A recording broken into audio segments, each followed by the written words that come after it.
Hello friends, आपको जे school को स्वागत। मु जगन्नाथ साहू। आज आम पढ़ा दशम श्रेणी बीजगणितर प्रथम अध्याय सरल समीकरण। तो सरल समीकरण देख मुझे प्रथम लिखे सरल समीकरण। एक अज्ञात राशि एक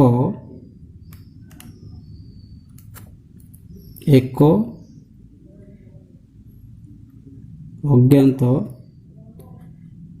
राशि ओ एक घाती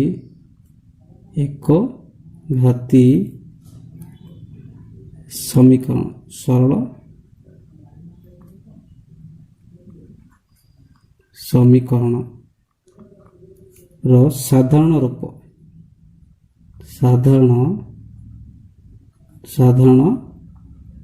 रूप होची ax plus b is equal to 0। ax plus b is equal to 0। एठारे a is not equal to 0। a रो मान 0 हेबो नहीं। उभय a और b वास्तव संख्या a और b कौन हेतिबो वास्तव संख्या इते दरकार। कि संख्या वास्तव संख्या हेबो। आ a को x रो सहग कहा जाए। a को x रो सहग कहा जाए। सहग इंग्लिश रे हम कहबा कोएफिशिएंट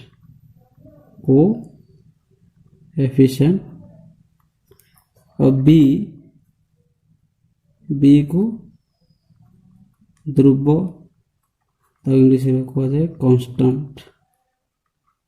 ओके, देखो एटा जदि हम एक अज्ञात राशि और एक घाती जदि विशिष्ट सरल समीकरण कहबा ताले तार साधारण रूप कौन हम ax प्लस b इक्वल 0 और a नॉट इक्वल 0। पचारे पहले परीक्षा रे एक मार्क पचारि पारे ठीक किंबा भूल। ax प्लस b एक अज्ञात राशि और एक घाती सरल समीकरण होबा पई केउ शर्त अटे।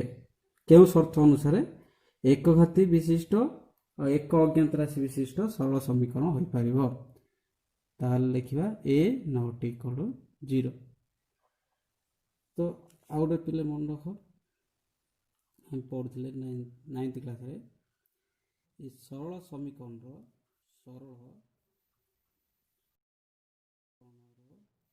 समीकरण ज्यामितिक रूप कि रूप ज्यामितिक रूप जदि परीक्षा रे पचारे ताला हम लिखिबा कोन सरल रेखा।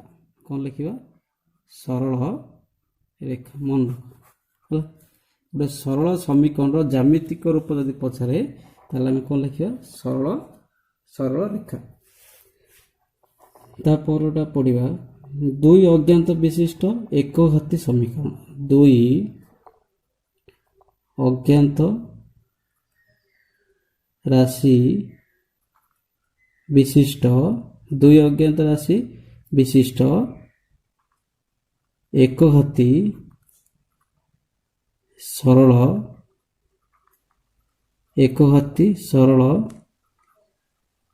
समीकरण। दुई अज्ञात राशि विशिष्ट एक घाती सरल समीकरण तार साधारण रूप लिखिबा। कि रूप लिखिबा साधारण रूप। देखो साधारण रूप कौन हम ax plus by plus c is not equal to a is equal to 0। देखो एठारे x गोटे चल राशि y भी चल राशि बा अज्ञात राशि a b c तीनोटी है वास्तव संख्या है। तो ये हम लिखिपर एठारे x रो सहग a y रो सहग के हो b है। सी कौन कहबा हमें ध्रुव कांस्टेंट ध्रुव बा कन्स्टान्ट बोली कहबा। एटा कोन हला दुई अज्ञात राशि विशिष्ट एक अति सरल समीकरण साधारण रूप हेला। तापर हमें पढ़िबा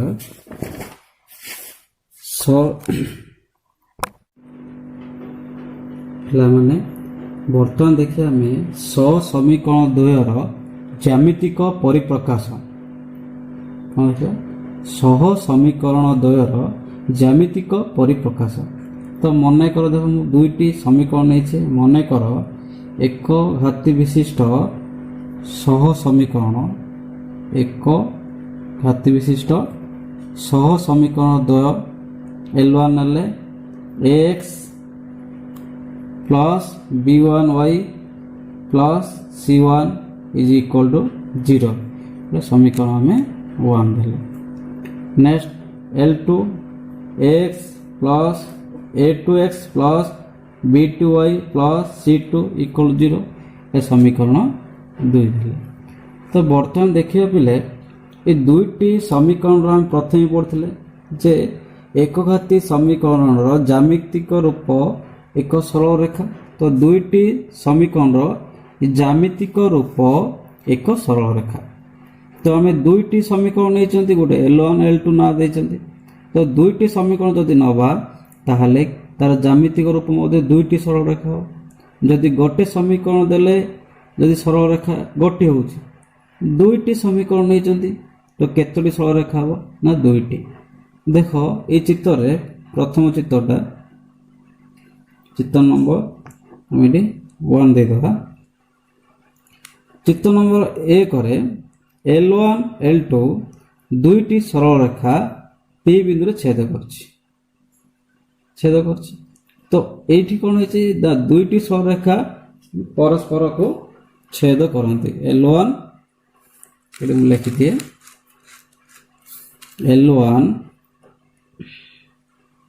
L1 ओ L2 दुईटी सरल रेखा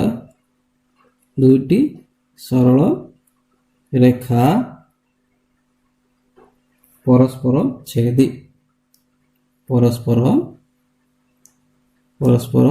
छेदी जदि परस्पर छेद हुए ताले मानर देखो ये गोटे बिंदु अच्छी ना। तो यार समाधान संख्या केते हबो गोटे समाधान संख्या केते आसीबो गोटे हला। जेहेतु दुईटी सरल रेखा जदि परस्पर छेद करती ताले सेमानर समाधान संख्या गोटे आसीबो। एठारे जो P of alpha comma beta अच्छी अर्थ x equal to alpha y equal to beta. एथिरे जदि आम आगु पढ़ा दुईटी रेखा परस्पर जदि छेद करती ताले सेमानर समाधान संख्या केते हबो गोटे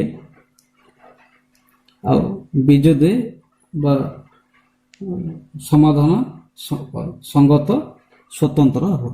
तो आगे हम पढ़े। तो 2 नंबर चित्र देख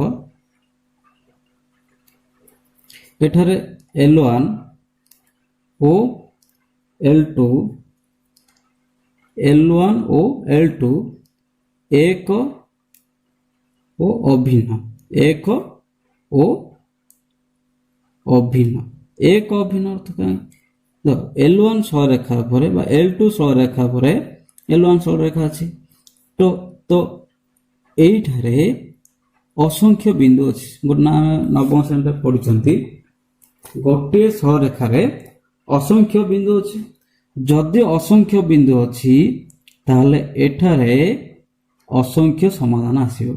एडी गोटे बिंदु जदि आम P1 नवा P2 नवा P3 एवं असंख्य बिंदु थिबारु एठारे समाधान संख्या केते आसीबो असंख्य। समाधान संख्या केते असंख्य समाधान संख्या असंख्य हेला केते आसीबो समाधान संख्या असंख्य। 3 नंबर चित्र रे एडी 3 नंबर ଚିତ୍ରରେ L1 L2 ସ୍ୱରେଖା ପରସ୍ପର କ'ଣ ଅଛନ୍ତି? ଅଣଛେଦି। ଅଣଛେଦି ଅର୍ଥ ସମାନ୍ତର। ସମାନ୍ତର ହେବାରୁ ଏଠାରେ କୌଣସି ସମାଧାନ ପାଇପାରିବା ନାହିଁ, ଅର୍ଥ ସମାଧାନ ଅସମ୍ଭବ। ତ ଏଇଠି ଲେଖିବା ଆମେ କ'ଣ ଲେଖିବା? L1 ଓ L2 ସରଳରେଖା L1 ଓ L2 ଦ୍ୱୟ ସମାନ୍ତର